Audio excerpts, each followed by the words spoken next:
Sa mill-bidu ta' din is-sena jiġifieri fi ftit aktar minn xahar, il-Ministeru tal-Edukazzjoni rċieva xejn anqas minn 23 ilment dwar aggressjonijiet fuq għalliema fl-iskejjel tal-Gvern.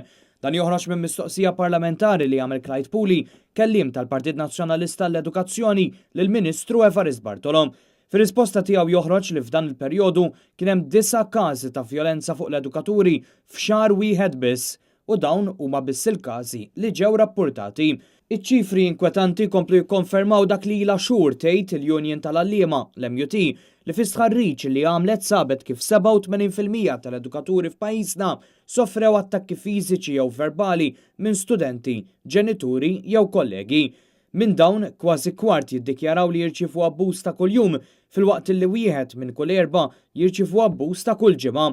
Fost l-aktar każijiet riċenti hemm dak li seħħ fl-iskola ta' Pembroke, każ li spiċċa quddiem il-qorti meta ġenitur u qarib ta' student li kienet jiġi bullied ferew lil żewġ edukaturi. Fid-dawl ta' dan kollu l-Ministru Evarist Bartolo qed jipprova jimminimizza din il-problema tant li l-ġimgħa li għaddiet wieġeb hekk meta affaċċjat mill-mistoqsijiet dwar il-qagħda mwera fis-settur tal-edukazzjoni. Rejjex waħda din. L-MUT issa ilha l-aħħar xhur tisħaq li s-sitwazzjoni tant hija ħażina li hemm bżonn ikun hemm sigurtà mal-iskejjel.